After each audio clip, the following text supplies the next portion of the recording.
agradeceros la oportunidad de compartir con vosotros un momento tan íntimo y tan interesante para mí.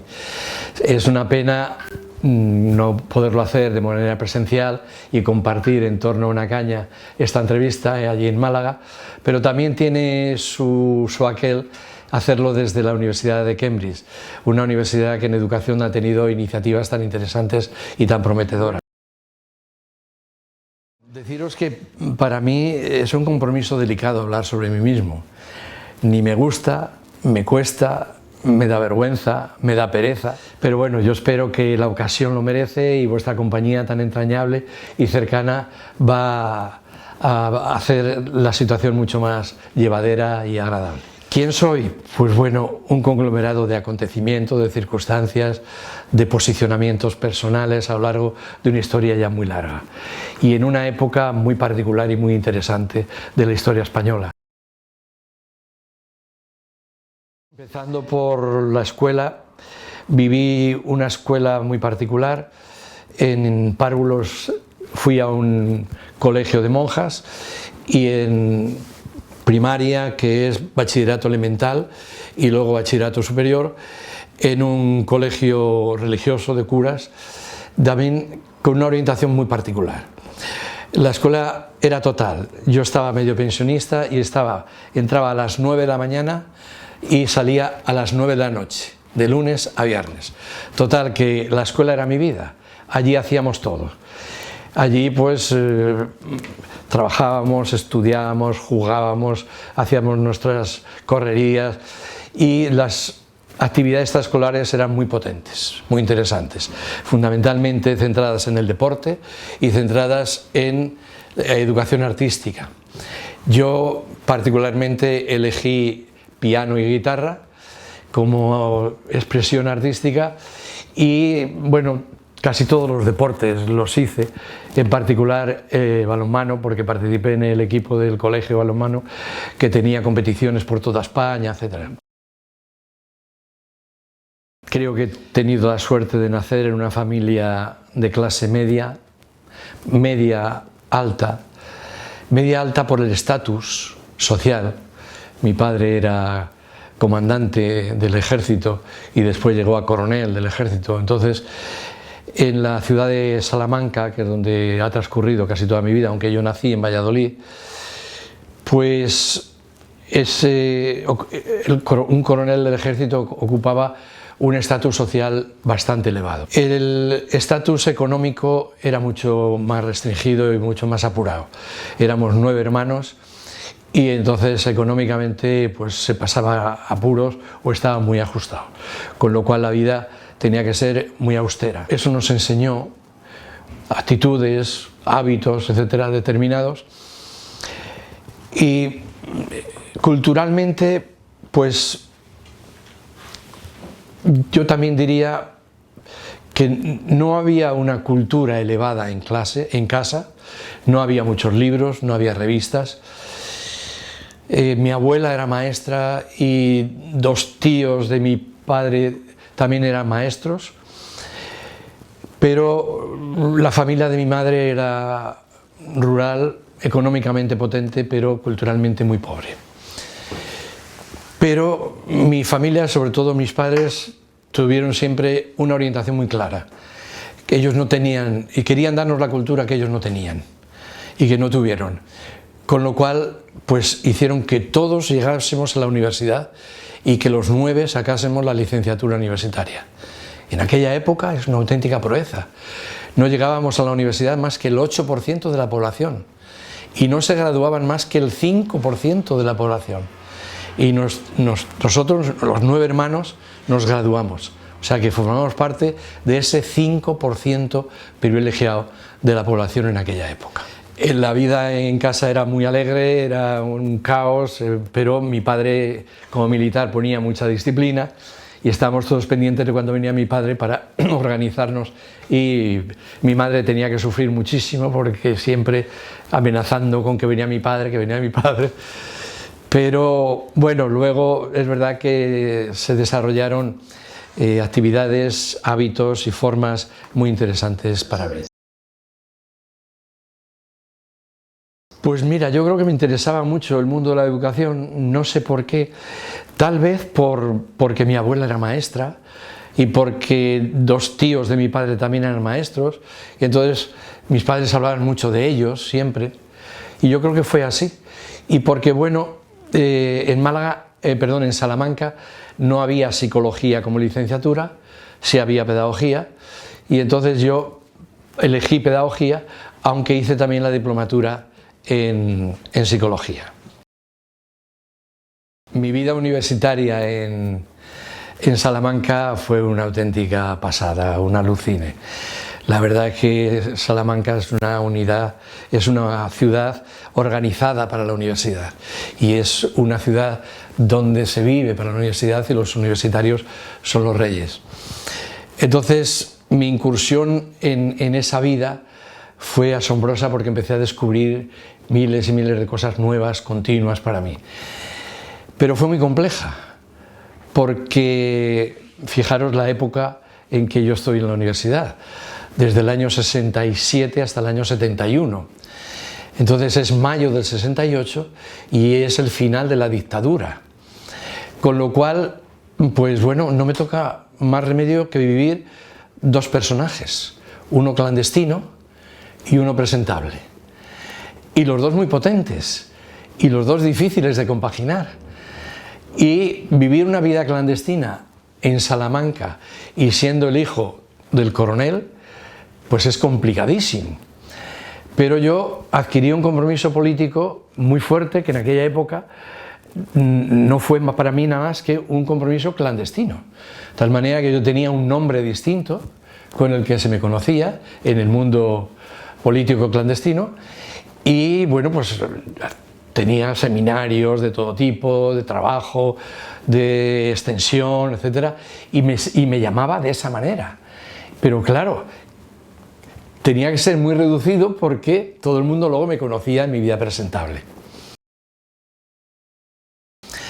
Mi vida clandestina, os puedo contar alguna anécdota que es increíble, porque en torno al Consejo de Burgos, donde se dictaron condenas de muerte en aquella época, las últimas que decretó Franco, pues hicimos una serie de movilizaciones y una de ellas fue asaltar por de noche la universidad y hacer una pintada en el interior de la Facultad de Educación de la universidad.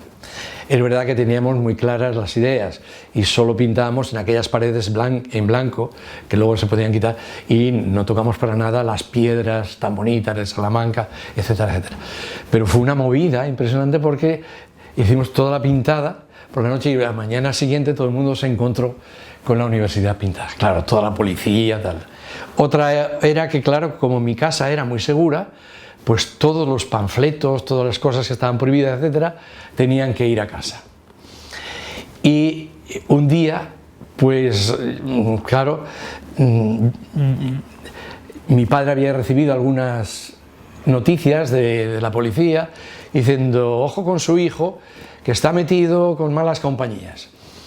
Entonces mis padres se fueron, un día iban de fin de semana, y yo aproveché con unos amigos allí en casa para empezar a quemar todos los papeles y a la media hora oigo la llave de casa de mis padres, que habían vuelto a buscar algo. Y entonces, claro, olía humo, qué pasaba allí, etcétera, y claro, tuvimos una salida bastante digna en ese sentido, pero perversa para nosotros. Y es que mis amigos habían traído pornografía y yo había dicho que había que quemarla. Y entonces estábamos quemando la pornografía. Bueno, mi vida presentable en la universidad también fue muy interesante. La verdad que, bueno, pues yo tuve muy buenas relaciones con mis compañeros y era una vida muy rica. A la Universidad de Salamanca, la mayoría de las órdenes religiosas de España tenían y enviaban allí a los estudiantes más destacados. Con lo cual el nivel cultural, el nivel político y el nivel ideológico de la Universidad de Salamanca era riquísimo. Entonces las interacciones entre nosotros eran muy potentes, muy ricas. Y luego, por otra parte, pues bueno, hubo una circunstancia muy particular. La carrera constaba de 2 años comunes y 3 años de especialidad, de pedagogía. Y en el primer año de especialidad, de pedagogía, había una asignatura que era el ogro, y era la estadística. Y a mí se me daba muy bien, me dieron matrícula y los compañeros empezaron a pedirme ayuda. Y entonces yo empecé a dar clases a todos, con ellos, allí mismo en el bar de la facultad, cada día más numerosas, cada día, a veces era un día a la semana, después ya 2 días, 3 días, total que me hice pues muy conocido y muy querido entre los compañeros por esa circunstancia, ¿no? Fijaros, dando clases de estadística en aquella época. Pero bueno, la vida universitaria era muy rica, la verdad. Muchos amigos que yo he guardado durante toda la vida pertenecen a esa época. La vida académica en la Facultad de Pedagogía era lamentable, deplorable. No habría nadie al que pudieras admirar o del que pudieras aprender. Era muy mediocre, muy simple, muy repetitivo, muy convencional, muy arcaico. Bueno, nada recomendable. Yo solo tengo el recuerdo de 2 profesores de allí, de aquella universidad. Uno que nos explicaba en los primeros años de comunes historia del arte y era magnífico. Él lloraba explicando algunos cuadros y nos hacía emocionar a todos. Y al principio decíamos, pero bueno, ¿pero por qué llora? Pero está explicando ese cuadro. Pero luego poco a poco ibas entrando y bueno, pues era excepcional porque a todos nos encantaba luego la historia del arte. Y luego en la diplomatura de psicología había un cura que se llamaba Freijo que explicaba psicoanálisis y era buenísimo, pero bebía mucho whisky y las clases eran por la tarde, empezaban a las 6, las 7 y la mayoría de los días venía que ya no se podía defender. Tal manera que perdía las tarjetas que nos llevaba, que se perdía, le teníamos que decir, no, estaba aquí, etc. Pero el día que venía sereno, o venía chispaillo pero poco, y era capaz de hilar, era magnífico. Nos descubría un mundo que no conocíamos nadie. Entonces esas eran mis 2 apreciaciones fundamentales de mi vida universitaria en aquella época. Mi entrada en la vida profesional fue un bombazo, que no me lo quería yo ni se lo quería nadie. Yo estaba trabajando en el verano en Alemania, en una cristalería, y me llaman de la obra social de una caja de ahorros que van a iniciar un nuevo colegio de primaria en un barrio de Madrid, que San Sebastián de los Reyes, y que habían consultado en Salamanca y tal, en la facultad, y que les habían dado mi nombre, que se quería ir a hacer una entrevista. Entonces me vine, hice una entrevista y me ofrecieron la plaza de director. Yo en junio acabé la licenciatura y en septiembre me eligen para ser director de un colegio de primaria nuevo y me dan la posibilidad de que elija al profesorado. Es claro, un colegio privado perteneciente a esa obra social de la caja de ahorros. Entonces la mayoría del profesorado pues lo elegí, bueno, hacemos una convocatoria pública, pero elijo muchos de los compañeros míos que estaban en Salamanca. Entonces se inicia la experiencia, yo creo que el día 15 de septiembre iniciamos la experiencia y claro, todos solteros, todos sin compromiso, todos habiéndonos ido a vivir allí, es profeso, o la mayoría, nos dedicábamos todo el día, nuestra vida era el colegio.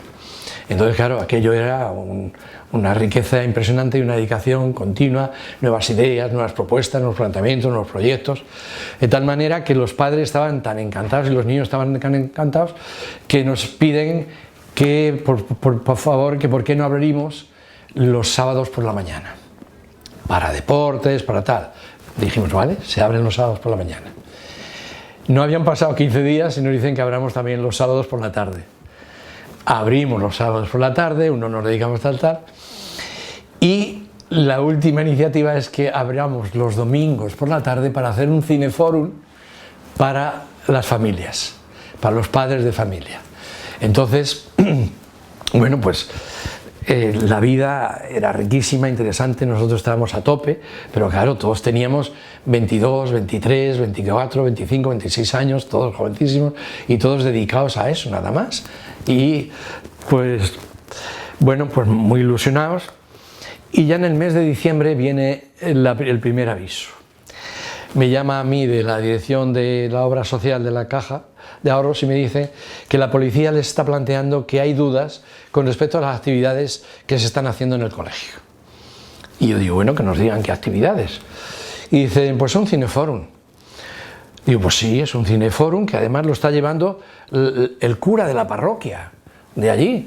Y entonces un cineforum con las familias, no, lo están utilizando también para hacer células clandestinas de comisiones obreras. Bueno, pues digo, pues no se preocupe que vamos a insistir. Entonces, bueno, lo dijimos en público, tal, que allí no se hicieran actividades de ese tipo porque peligraba. Y dice, no se hace ninguna actividad. Pero no pasaron ni 15 días más y la policía vuelve otra vez a insistir y me llama a mí el director, que tengo que suprimir el foro y que tengo que suprimir todas las actividades de los sábados por la tarde. Porque los sábados por la tarde también los padres de familia también aprovechan que está abierto el colegio y tal para reunirse. Entonces nosotros nos reunimos en claustro y dijimos que no. Y a primeros del día 15 o así de enero, pues yo tengo el cese. Me cesan a mí y un mes después cesan a casi todos los profesores. Así que así concluye la experiencia tan interesante, tan bonita y todos nos quedamos sin trabajo. Hay un acontecimiento también muy significativo. Estando repartiendo panfletos para la manifestación del 1 de mayo de ese mismo año, del año 72, la Guardia Civil nos pilla. Y inmediatamente, pues claro, al cuartelillo, de allí pues al juez y del juez a la cárcel. Y nos pedía nada menos el fiscal que 6 años de cárcel por unos panfletos que convocaban a la manifestación. Pero claro, al convocar a la manifestación, pero de comisiones obreras, de un sindicato. Claro, no existía, era ilegal, etc. Fijaros lo que eso supone para mi familia y para mi padre y para todo. Pero nada más llegar a la cárcel, entramos en Carabanchel en la galería número 3 y era todo de presos políticos. Un nivel intelectual, un nivel de discusión, un nivel... Y habían constituido una comuna en la cual todo se compartía. Los alimentos que nos llevaban de casa se compartían. Los alimentos de la prisión nosotros los recocinábamos. Los servicios los repartíamos entre todos. Una semana te tocaba esto, tal. Y nuestras habilidades y competencias también se distribuían. Tal manera que yo me dediqué a enseñar inglés y matemáticas, fijaros, y yo a recibir clases de guitarra y de gimnasia. Bueno, había deporte de todo tipo, asambleas, reuniones, seminarios de trabajo, de todo. Bueno, una vida riquísima, interesantísima. Yo pasé 3 meses sin enterarme.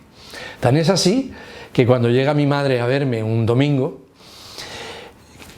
entre reja y con la pampara, etcétera, todavía no se permitía nada tal.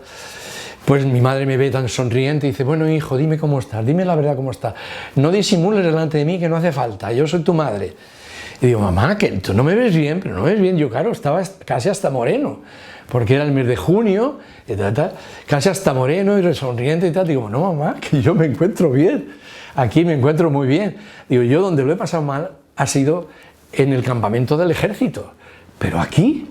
Digo, hombre, tenemos la incertidumbre de que no sabemos cuándo vamos a salir, pero todos los abogados nos habían dicho, no os preocupéis, esto no va a llegar a ningún sitio, estamos en la última etapa del franquismo y por tanto dentro de poco vendrá la amnistía.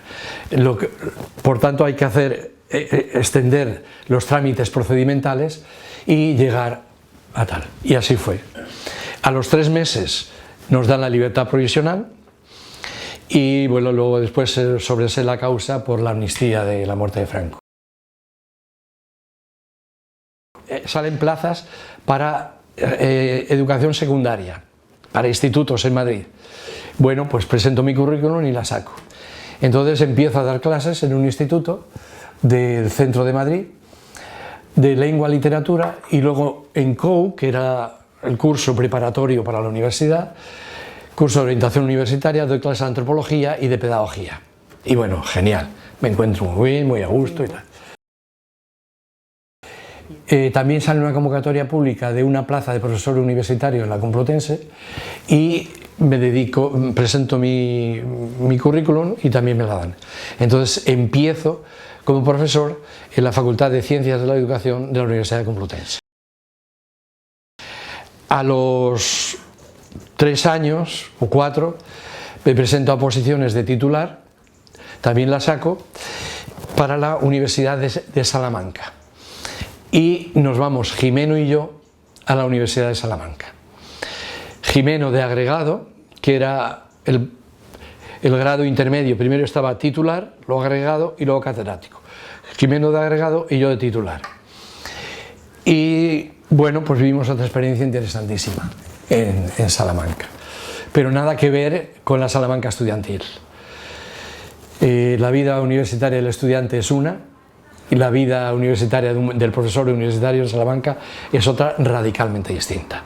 La Universidad de Salamanca era muy clásica, era muy cerrada, era muy jerárquica, muy poco democrática, y entonces los 3 años que vivimos allí, nos fuimos también juntos los dos, él para Valencia y yo para Madrid, fue una continua pelea con las autoridades universitarias. Y luego la universidad, la ciudad es muy pequeña y todos los conflictos que hay en la universidad se viven en la ciudad, de tal manera que el carnicero, el lechero, el panadero, etcétera, están al día, porque salen en el periódico, los problemas que nosotros teníamos continuamente con las autoridades académicas de tal. Por tanto, por esa parte muy conflictiva, muy dura, pero por otra parte la relación con los estudiantes magnífica. Magnífica porque yo todavía me sentía estudiante y yo formaba parte de ellos, entonces desarrollamos y creamos una asociación de pedagogía que hacía semanas culturales, las semanas de pedagogía. Y las semanas de pedagogía eran interesantísimas, eran semanas culturales de actividad en los barrios, de fiestas, de debates, de todo tipo.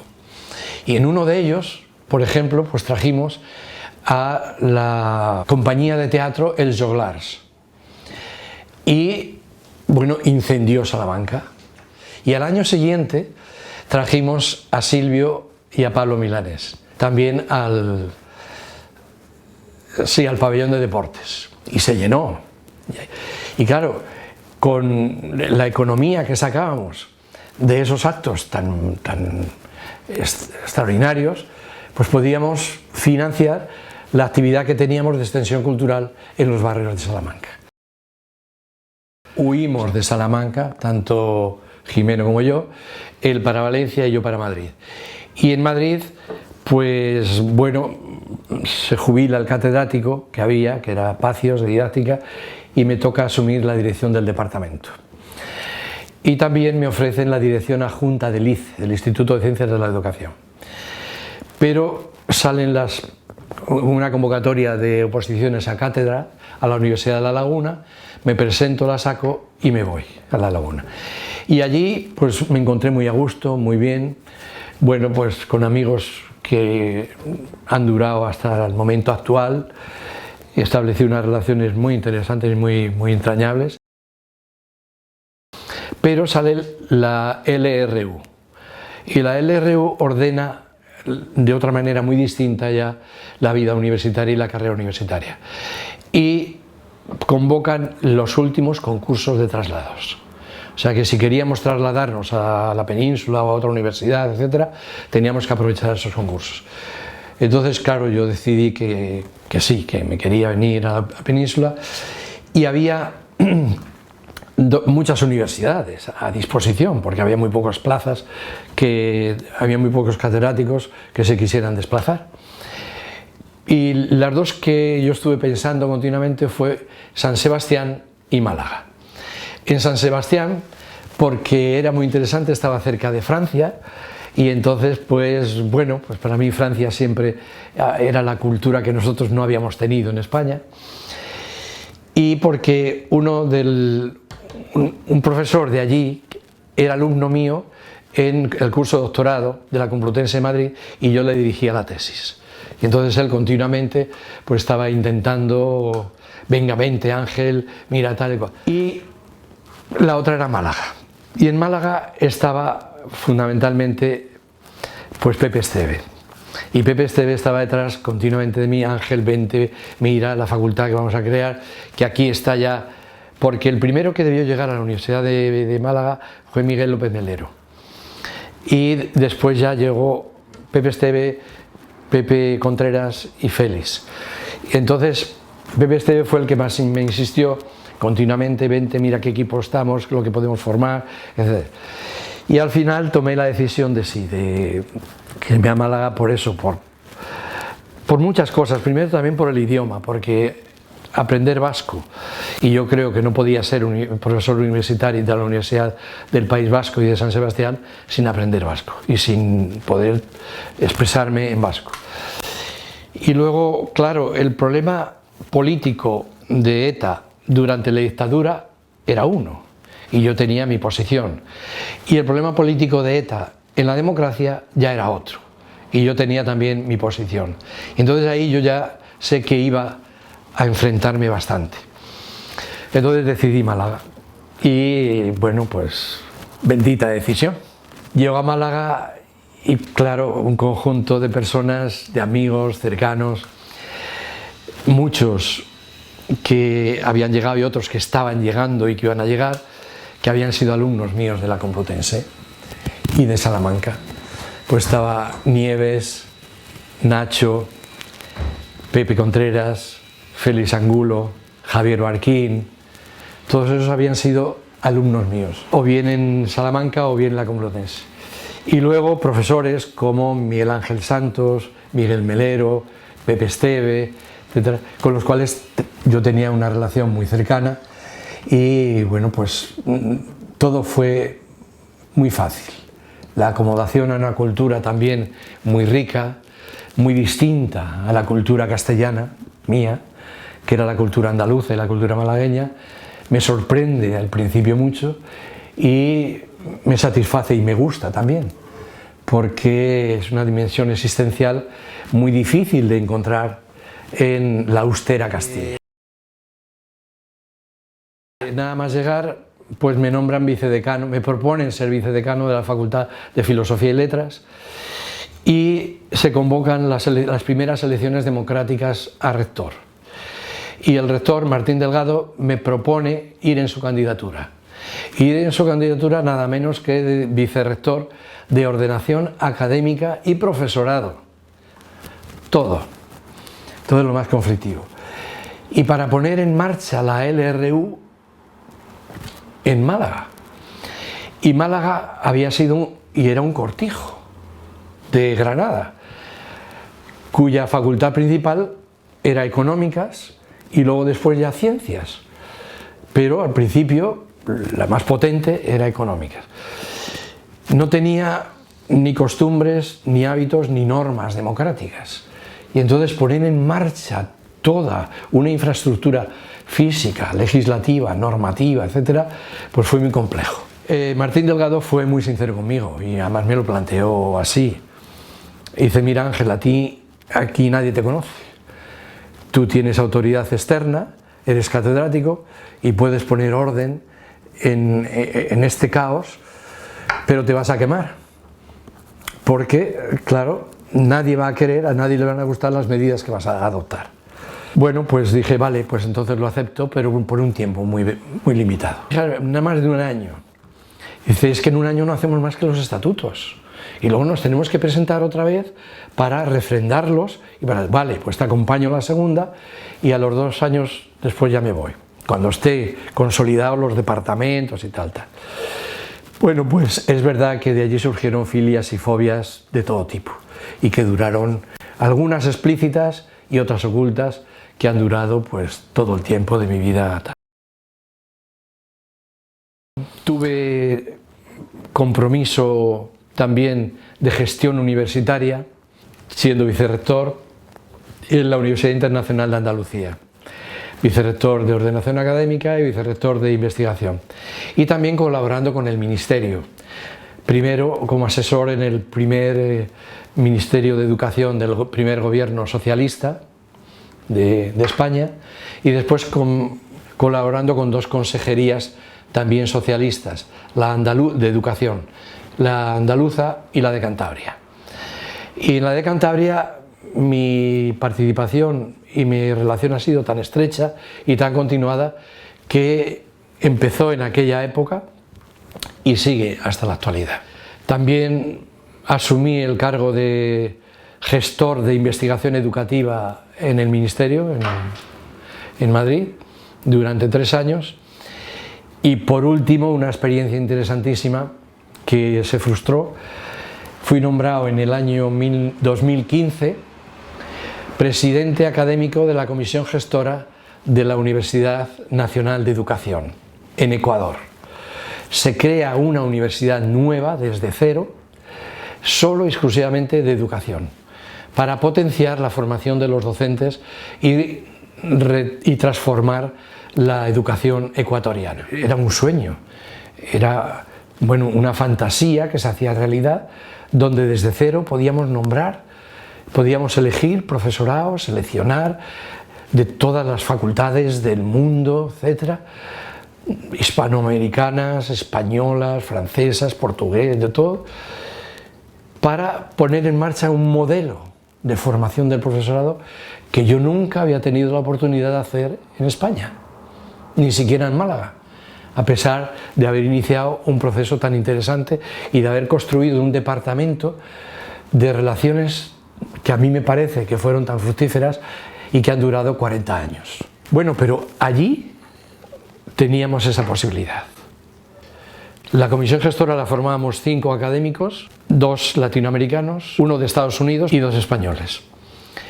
Y bueno, pusimos en marcha un modelo pedagógico, a mí me parece muy interesante, lo que siempre habíamos deseado, y se estaba empezando a consolidar, de tal manera que el resto de las universidades de Ecuador empezaban a consultar con nosotros casi todas sus medidas de reforma, cuando se produce el cambio de político de Correa por su sustituto. Y su sustituto, imprevisiblemente, no quiso saber absolutamente nada de todas las iniciativas que había tomado Correa, sino todo lo contrario, fue decididamente a por ellas. Y entonces de la noche a la mañana nos cesó. Y allí tristemente acabó una experiencia muy interesante. Se sigue planteando el mismo modelo pedagógico, pero es pura fachada. En la realidad no se está realizando nada de lo que se proponía. Coincidió algo con mi vida ya como profesor en Salamanca y en la Universidad Complutense de Madrid. Como el panorama de la pedagogía española era un auténtico desierto, era una desolación, yo solo encontré en la Complutense de Madrid un profesor del cual pudiera aprender, y fue Carlos Lerena, que era profesor de Sociología de la Educación, nada más. Pero es que yo me recorrí todas las facultades de educación de España, Granada, Barcelona, y yo no encontré nada. Entonces salí al exterior y salí a Inglaterra. Y en Inglaterra el primer viaje fue muy fructífero porque conocí a Brunner en la Universidad de Oxford y conocí en Londres a Bernstein, con el cual también establecí relaciones muy interesantes y discutimos mucho y conocí a Stenhouse. Claro, la relación con Stenhouse fue totalmente distinta desde el principio. Yo era un profesor desconocido que llega y me va a esperar a la estación de Norwich. Me monta en su coche, llegamos a la universidad, me enseña su despacho. En su despacho tenía cajas de todas sus publicaciones. Empiezo a mirar y digo, ¿puedo? Dice, sí. Y dice, coge todo lo que quieras. Entonces yo empecé a coger una copia de cada uno de todos los artículos que él tenía. Me lleva, me enseña la facultad, me enseña el campus, luego comemos, después me explica los seminarios, me explica los planteamientos de la educación y la situación en que se encuentran en Inglaterra en aquellos momentos, y me habla muchísimo del Humanities Curriculum Project, que es el proyecto que él desarrolló. Y a las 9 de la noche me devuelve otra vez al tren, a la estación de tren, que yo vuelvo a Londres. Me quedo en Londres y no me quedé en Norwich, porque Londres me permitía venir con frecuencia a España. Y mi madre estaba en una etapa muy avanzada de cáncer. Bueno, pues yo necesitaba cada poco venir. Y se lo digo a Stenhouse. Y dice, por favor, te entiendo perfectamente, tal, no te preocupes, vamos a tener relación, tal vez de carta. Pocos meses le invito a venir a un congreso a España. Y me dice que no puede porque está enfermo y por prescripción facultativa no puede venir. Y a los 6 meses fallece de cáncer. Y no me dijo ni una palabra en todo un día entero que estamos juntos. Pero claro, la generosidad, la profundidad, la humanidad de sus planteamientos, la humildad, a mí me cautivaron totalmente de Stenhouse. Entonces me parecía que se unía en su persona sus planteamientos teóricos, académicos, y sus exigencias vitales y personales. Desde entonces, para mí, Stenhouse es uno de los académicos que más ha influido en mi vida. Inmediatamente me puso en relación con Barry McDonald y con John Eliot, que habían colaborado con él en Humanities Curriculum Project y en los proyectos de investigación posteriores. Y claro, con ambos establezco una relación muy estrecha. Más personal con Barry McDonald, porque viene a Málaga varias veces y vive en nuestra casa, etc. Y era un cachondo personalmente increíble, de todo tipo, además muy lúcido, muy irónico, muy sarcástico, pero muy entrañable y muy cariñoso. Y con John Eliot, más distante, pero muy cariñoso también, y hasta nuestros días. Ahora, el mes pasado estuvimos con él, y a sus 85 años no os podéis imaginar cómo está de activo, que nos llevó a un seminario donde compartían las innovaciones educativas que se estaban haciendo en las escuelas a través de la Lesson Studies. Y él intervenía y proponía en cada una de las experiencias. Y el seminario duró 4 horas en la tarde, y él allí estuvo, y sin ningún problema, y lúcido. Luego el salto siguiente fue a Estados Unidos, y allí conozco a Zeissner, allí conozco a Apple, conozco a Pawłowicz, fundamentalmente, aunque la relación más estrecha la establezco con Zeissner. También conozco a Ernie Haus en la evaluación. Establezco una relación muy especial también con Zeissner, y fíjate, yo me pregunto ahora en retrospectiva, ¿y por qué? Pues también por razones muy similares a las de Stenhouse, por su planteamiento humano, personal, generoso, humilde, abierto, flexible, etc. Él defiende sus posiciones, pero permite que todos los demás discrepen de ellas, si hace falta. Pues lo mismo pasó con Stenhouse, y lo mismo yo he querido aprender de ellos, ¿no? Luego he tenido relaciones también con europeos, fundamentalmente con Novoa, de Portugal, con Mérieux, en Francia, y muchas relaciones con académicos latinoamericanos, en todos los países, en Argentina, en México, en Venezuela, en Colombia, en Ecuador, etc. Y no voy a citar porque tengo prevención de olvidarme de gente que quiero mucho, y por tanto muchísimos académicos de mi época y muchísimos académicos actuales también. Mi proyección fundamental ha sido Latinoamérica. He aprendido mucho con mis relaciones internacionales, pero he aprendido mucho también de la actitud, del intercambio, de la exposición y de las relaciones que se establecen en Hispanoamérica con respecto a la educación, y el respeto que hay en Latinoamérica con respecto al profesorado y a la educación. Mi relación con las maestras y los maestros siempre ha sido fundamental. He participado en movimientos de renovación pedagógica, y siempre que me han llamado, para cualquiera, en cualquier parte de España, siempre he acudido. Pero mi relación con los maestros y las maestras de la Sarquía, de esa zona de Málaga tan interesante, siempre ha sido absolutamente prioritaria y especial. Yo he encontrado un clima de acogida y un hábitat muy hospitalario, muy receptivo, siempre entre ellos, de tal manera que hemos establecido una relación de cooperación permanente. Y eso es lo que ha provocado el interés nuestro de que esas maestras y esos maestros que estaban provocando y desarrollando iniciativas de experimentación curricular tan interesantes se integraran en la universidad como profesores asociados. Y desde muy pronto establecimos esa política y la hemos mantenido hasta nuestros días en nuestro departamento. Y por otra parte, a la inversa, nuestra participación directa en actividades escolares, las actividades que ellos hacían a través de proyectos de investigación o innovación o a través también de proyectos de docencia directos. Javier Barquín y yo durante 3 años estuvimos dando clases de nuevas tecnologías en el Colegio de Totalán, todos los miércoles por la tarde. Llevábamos los ordenadores de la Universidad de Málaga, se los cedió la Universidad de Málaga a la Escuela de Totalán y allí con ellos pues les enseñábamos a utilizar los ordenadores para todo. Y fue muy interesante, yo estuve 1 año y Javier Barquín estuvo 2 años más. Total que la relación ha sido siempre muy intensa, de todo tipo. Y últimamente, los últimos 5, 6, 7 años, hemos desarrollado una actividad de poner en marcha proyectos de innovación, investigación, acción cooperativa a través de la Lesson Studies con maestras fundamentalmente de educación infantil.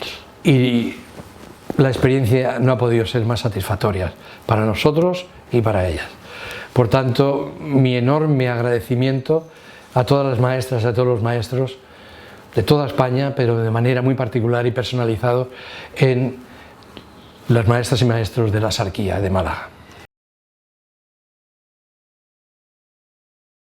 Yo le comenté una vez a Pepe Contreras, en un momento muy especial, cuando murió mi padre, el vértigo del vacío existencial un poco me atrapó en aquel momento, que donde me encontraba más a gusto era precisamente en mi biblioteca, leyendo, trabajando y escribiendo. Y que gran parte de mi fortaleza ante una hipotética depresión, etcétera, se situaba precisamente ahí, en que me encontraba enormemente feliz leyendo, trabajando y escribiendo. ¿Que ha evolucionado? Pues sí, que cada día me gusta más la lectura y cada vez disfruto más.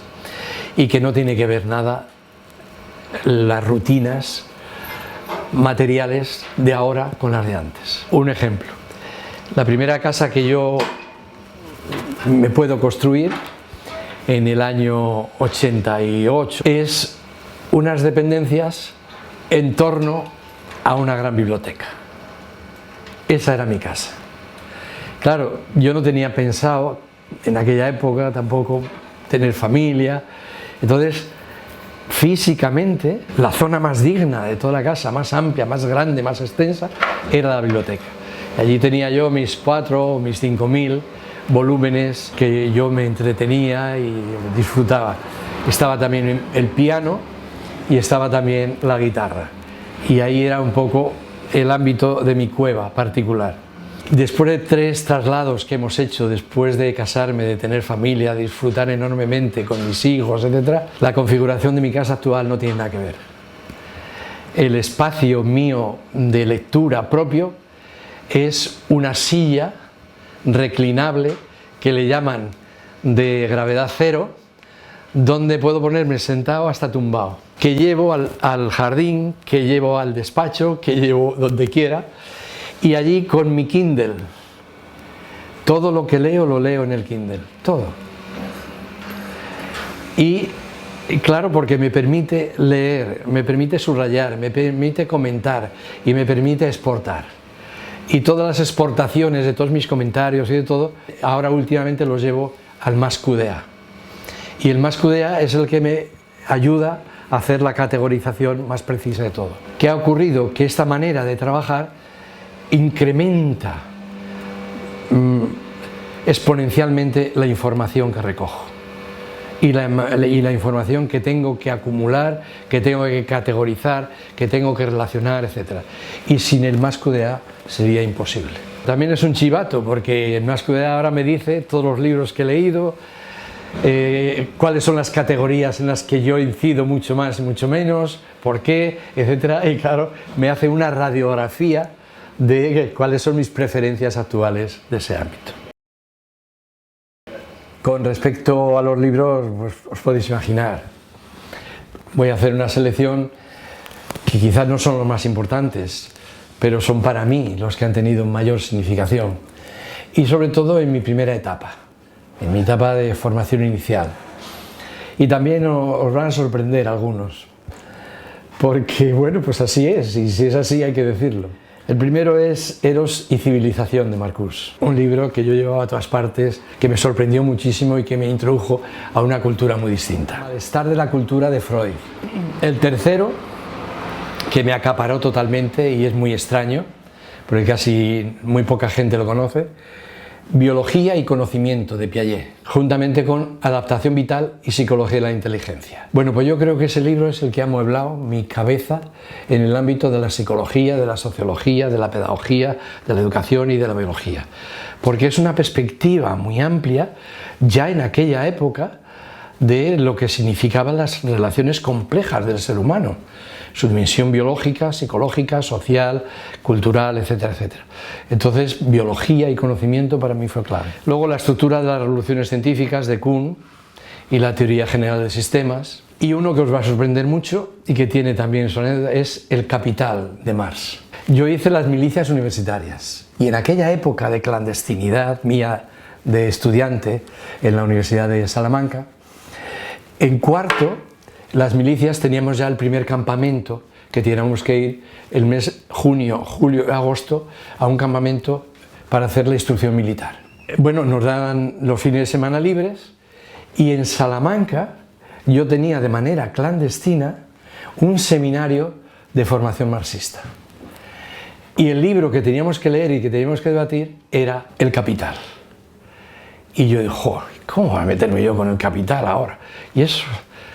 Y tenía prevenciones totales. También es que la explicación, la introducción y la inspiración que me provocó quien nos estaba dando el seminario, que era, después lo he conocido, porque entonces claro, todos teníamos nombres falsos, era y sigue siendo un psiquiatra buenísimo de Barcelona, Jorge Tizón, tiene un libro sobre el miedo que no os lo perdáis si queréis. Bueno, pues este psiquiatra en aquella época, que era joven, era cuñado de Miguel Ángel Quintanilla, también de filosofía, de lógica y filosofía, y era el que nos daba el seminario. Nos enseñó tanto que a mí me parece que la dialéctica hegeliana con la que se trabaja El Capital de Marx ha permanecido ya en mi sustrato formal para toda la vida. Por eso El Capital fue muy interesante y muy significativo como libro en esa época. Otro que, bueno, este sí es conocido por todos, La pedagogía del oprimido, de Freire. Un cubano que estaba en Salamanca nos lo recomendó y también nos lo pasó en fotocopias prohibidas, tal, y a mí me encantó. Bueno, mi relación con los estudiantes siempre ha sido para mí muy satisfactoria.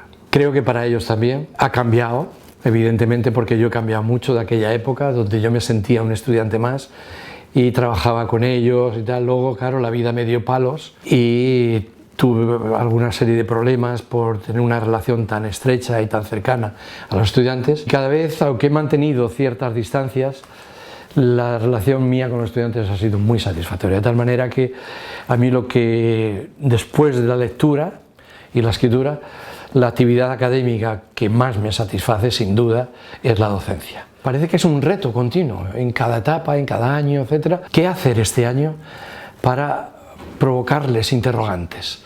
Para hacer que se mueva el statu quo de conformidad en el que viven. Y cómo ir descubriendo cómo se acercan a unos planteamientos a otros, para qué les sirven, para qué no, y cómo se van redefiniéndose a sí mismos como estudiantes en búsqueda de una manera de ser y de una manera de orientar su profesión distinta. A mí me parece que es un proceso fascinante, y tener la oportunidad de todos los años asistir de nuevo a ese proceso es asistir a una creación continua. ¿He tenido algún año difícil con los estudiantes? Sí, en Málaga he tenido alguna relación difícil con algún curso de pedagogía. Creo que breve y, bueno, superable. Pero la relación siempre ha sido, porque por mi parte es que la vivo como un reto, como un desafío continuo de poder revivir ese proceso. Y este año, ¿qué hago? Viéndoles cómo son, qué hacen, qué dicen, qué les preocupa. Entonces, bueno, pues sí, han cambiado los estudiantes y he cambiado yo, y ha cambiado la sociedad. Pero en el fondo, el proceso de redescubrimiento de sus formas de pensar, de sentir y de actuar, para mí es la clave de la intervención docente. Bueno, pues la verdad es que yo he trabajado de manera muy distinta diferentes tipos de publicaciones. Unas son los informes de investigaciones, los informes de evaluaciones, de encargos oficiales, y otra muy distinta han sido los ensayos. Los ensayos para mí es la expresión de mis preocupaciones intelectuales. Puede haberse producido uno cada 7, cada 8 años, un ensayo, que me gusta mucho madurarlos, que supongo que son el reflejo un poco también de mi propia parsimonia intelectual, de ir incorporando, de ir gestionando las conexiones, las nuevas asociaciones, etc. Y por eso han ido apareciendo en intervalos relativamente largos, de 7 o de 8 años. Bueno, si echo la vista atrás de cuál ha sido el proceso y la evolución, creo que sería interesante ver dos ejes. Uno, cuál ha sido la evolución formal de mi pensamiento. Y la evolución formal de mi pensamiento, yo creo que con la visión que tengo hoy, desde mi historia pasada, está saturada de paradojas, de contradicciones, de disonancias, pero que impregnan un camino tortuoso, pero que tiene un hilo conductor. Y que cada vez voy enfocando más unas peculiaridades, unas características que otras. Por ejemplo, la flexibilidad de mi pensamiento cada vez es algo que me interesa mucho más. El carácter holístico de mi interpretación pedagógica. Huyo totalmente de los sectarismos, de los dogmatismos, de las afirmaciones demasiado rotundas, de las generalizaciones vacías o baratas. Me interesan cada vez mucho más los matices, y los matices me llevan a la necesidad de complementar y de hacer conjeturas para intentar que converjan fuerzas dispares y dispersas y posiciones distintas. Lo convergente, lo divergente, lo externo, lo interno, el cuerpo, la mente, el subconsciente, la conciencia, la personalización singular, la cooperación solidaria. Todos son, podríamos decir, aparentes paradojas que yo creo que están manifestando polos distintos que inevitablemente conforman nuestra complejidad y que tenemos que intentar vivir armonizando en un equilibrio muy inestable y a veces perturbador de esas influencias tan distintas que están continuamente apareciendo. El carácter sistémico de nuestra vida mental y de mi vida mental académica lo vivo en la necesidad de consensuar, de dialogar entre sí posiciones distintas que van apareciendo en mi vida, con las cuales yo intento comprender el fenómeno educativo y con los cuales intento organizar la intervención pedagógica de mi vida académica. ¿Y cuál es el núcleo de esa vida académica que aparece en ese camino tortuoso, pero en un hilo conductor que yo creo que se puede seguir? Pues el aprendizaje significativo fue el primer concepto en torno al cual yo empecé a construir. Después el aprendizaje relevante, que incorporaba dimensiones que el aprendizaje significativo olvidaba o no tenía suficientemente en consideración. Después la necesidad de comprender el desarrollo humano de manera holística en su conjunto y dar muchísima más importancia a los elementos automáticos, inconscientes y emocionales que conforman el conocimiento práctico. Después, entender bien qué significa el conocimiento teórico y cómo se puede uno apropiar del conocimiento teórico. Y por último, la formación del pensamiento práctico, el pensamiento reflexivo y lo que eso significa, a través de las dos estrategias claves que para mí son la teorización de la práctica y la experimentación de la teoría. Bueno, esas son las herramientas conceptuales básicas, fundamentales, con las que yo he ido articulando mi discurso. Y mi discurso en la actualidad es concebir y es plantear la pedagogía de una manera, no sé si distinta, pero entrar a fondo en las contradicciones inevitables de la pedagogía. La pedagogía, a mi modo de ver, es la ciencia y el arte de ejercer la influencia, para bien o para mal, en el aprendizaje y en el desarrollo de los aprendices. Para mí la pedagogía educativa también vive las mismas contradicciones que la pedagogía, y también es el ejercicio, es la ciencia y el arte de ejercer la influencia para promover el aprendizaje y el desarrollo, pero con un calificativo educativo. Yo creo que la densidad conceptual está en que explotemos qué significa el concepto de educación, qué es lo educativo. Para mí, el concepto de educación plantea un tipo de aprendizaje, no cualquier tipo de aprendizaje, y un tipo de desarrollo, no cualquier tipo de desarrollo. Por tanto, si pretendemos provocar aprendizaje educativo o desarrollo educativo en los aprendices, debemos de clarificar qué significa para nosotros. Y para mí tiene dos dimensiones el concepto educativo, y es el desarrollo de la autonomía intelectual, es decir, es ejercer la acción de la influencia precisamente para que el aprendiz tenga la capacidad de conocer, de descubrir, de defenderse, de controlar y de autorregular la influencia que está recibiendo. El ejercicio de la influencia que se niega a sí mismo, porque lo que pretende es precisamente eso, potenciar la capacidad intelectual de nivel superior del aprendiz para que sea capaz de descubrir la naturaleza de los influjos que recibe, la calidad de los influjos que recibe, el sentido de los influjos que recibe, y ahora organizarlos y autorregularse para decir cuáles sí, cuáles no, en qué sentido sí y en qué sentido no. Pero el concepto de educación tiene otro eje tan importante o más que este primero. Además del desarrollo de la capacidad intelectual de orden superior, es el desarrollo de la capacidad de sentir compasión solidaria.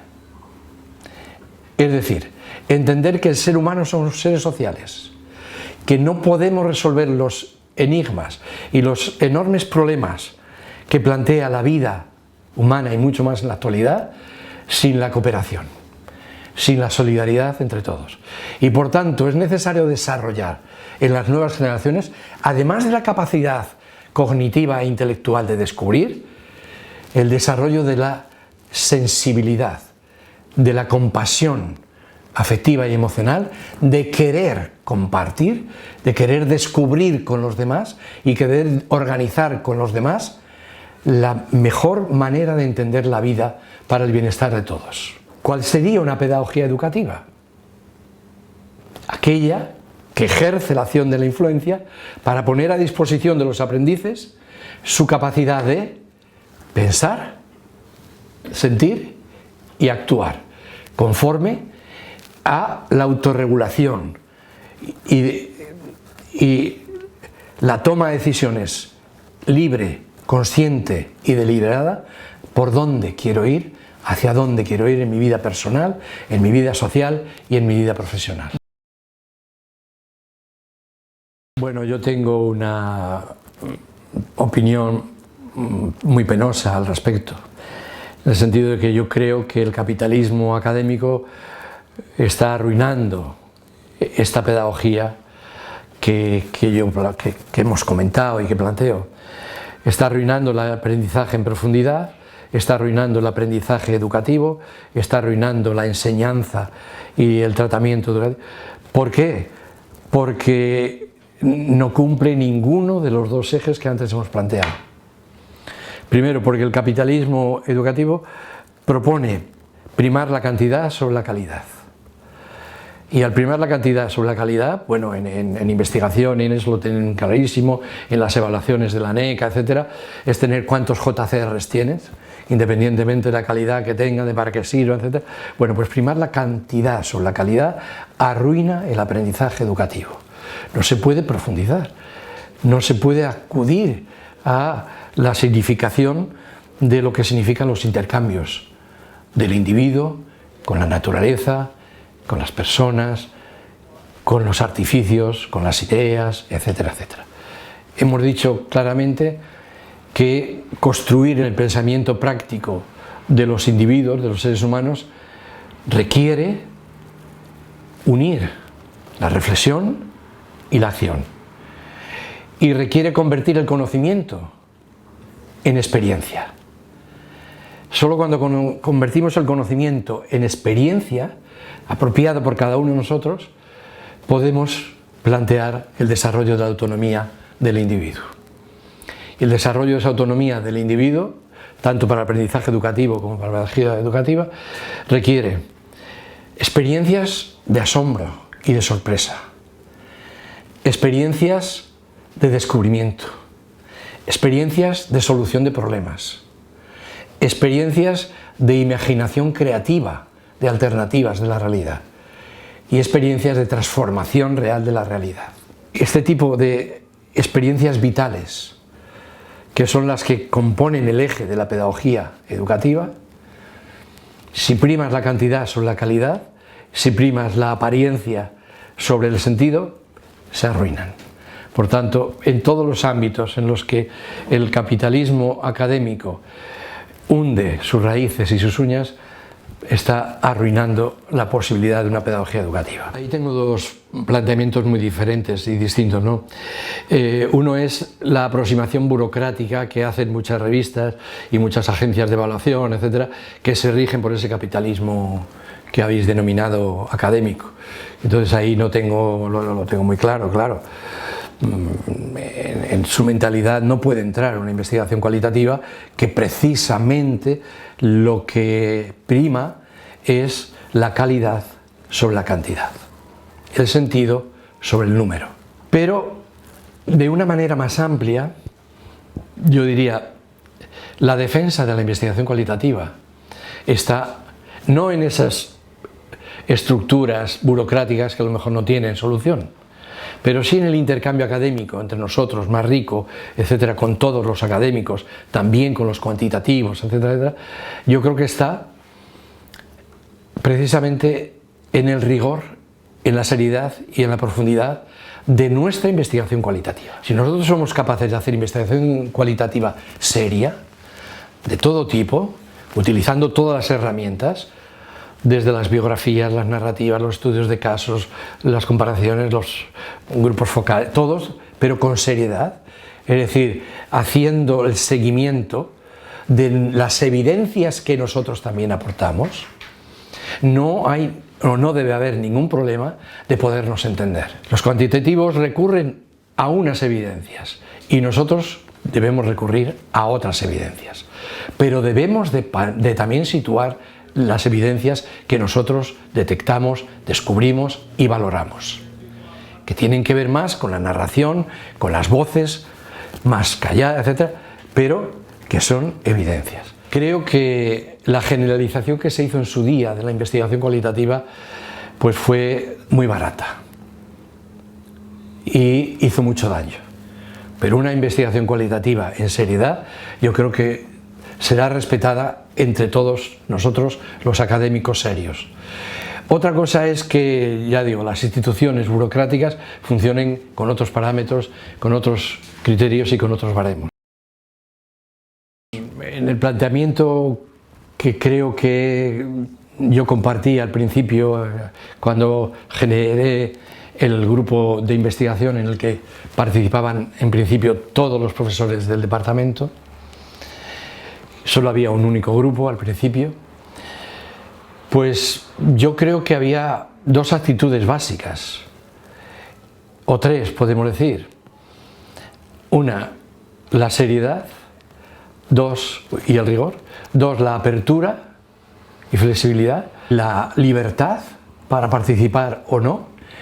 Y ofrecer a todos y a todas la posibilidad de intervenir y participar en la medida de sus posibilidades en todas las investigaciones que fuésemos generando. Y el último, que yo no sé si lo hemos conseguido, intentar crear un clima de generosidad, de humildad y de cooperación.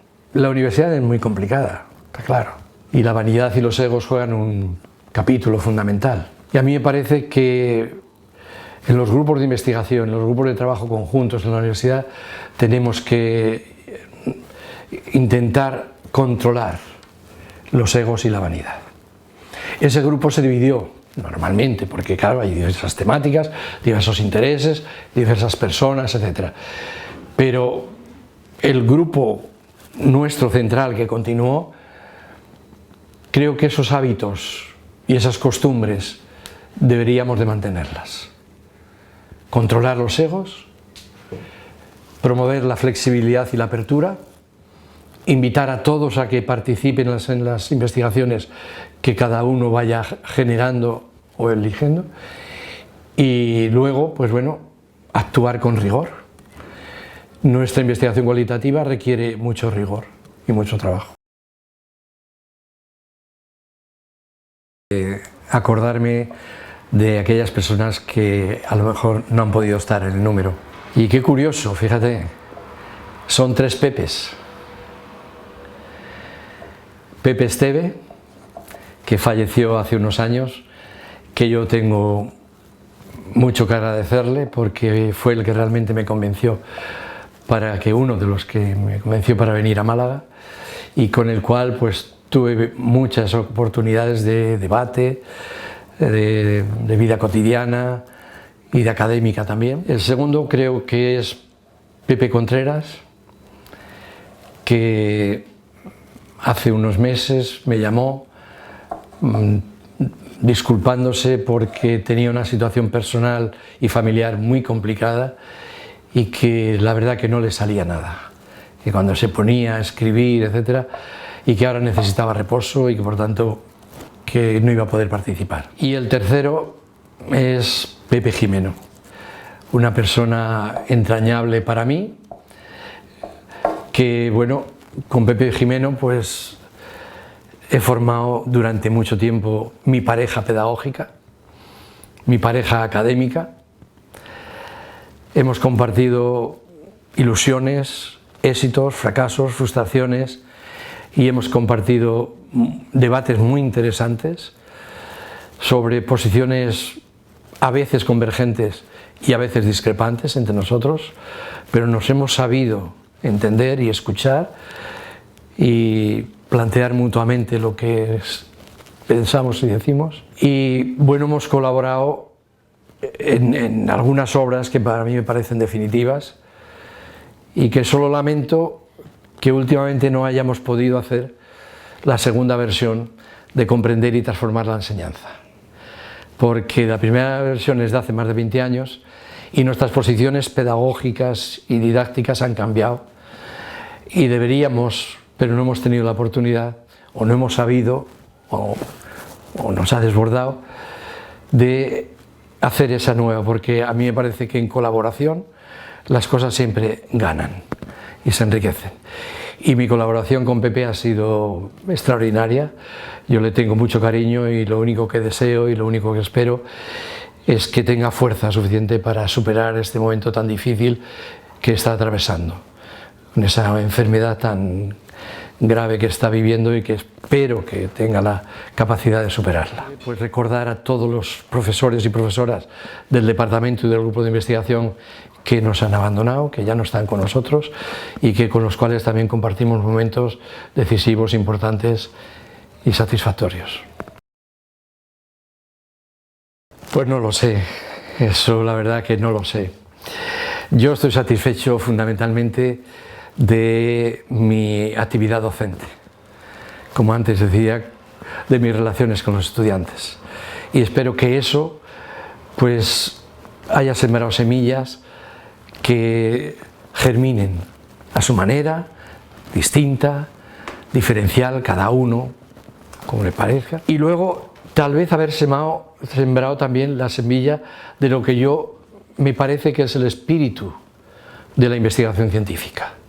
Es decir, una actitud, una manera de pensar, de vivir y de actuar, la investigación, la relación con el conocimiento. Y que es una relación de asombro, de descubrimiento, de trabajo muy minucioso y de humildad. Entonces, bueno, si algo de esto lo he podido sembrar, pues plenamente satisfecho. Ya sabemos que, bueno, luego depende de muchas circunstancias históricas, que la siembra florezca y la riqueza precisamente de esta metáfora es que son esas condiciones y esas circunstancias y las características de cada uno las que van a definir el tipo de florecer, de florecimiento y de producto y de fruto que va a dar. Bueno, también aprovechar la oportunidad de pedir perdón a todos aquellos con los que me haya equivocado y que realmente haya podido molestar o incluso pues provocarles algún tipo de daño sin haberlo querido. Mis sinceras disculpas. Nos equivocamos muchas veces y sin quererlo y sin pretenderlo pues podemos hacer daño. Bueno, hay muchas cosas, pero hay una clave para mí y es no haber podido llevar a cabo un proyecto experimental de formación de docentes.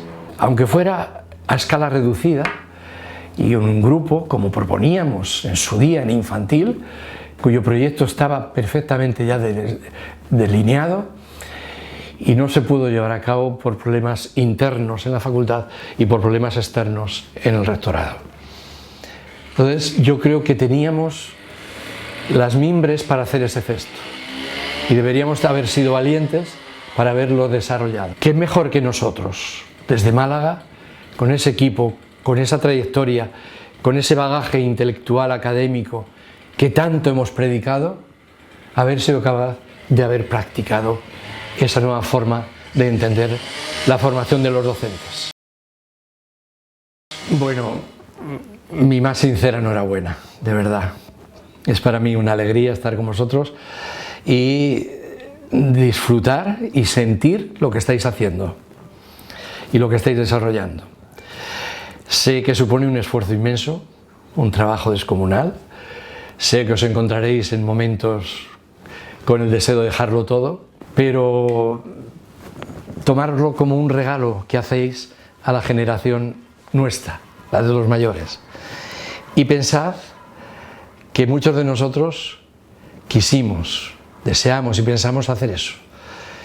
Y no pudimos o no supimos o no le pusimos la suficiente fuerza para hacerlo. Entonces, cuando os sentáis desanimados del trabajo, de la situación y tal, pensad, tenemos que hacerlo y hagámoslo como ofrecimiento a nuestros mayores.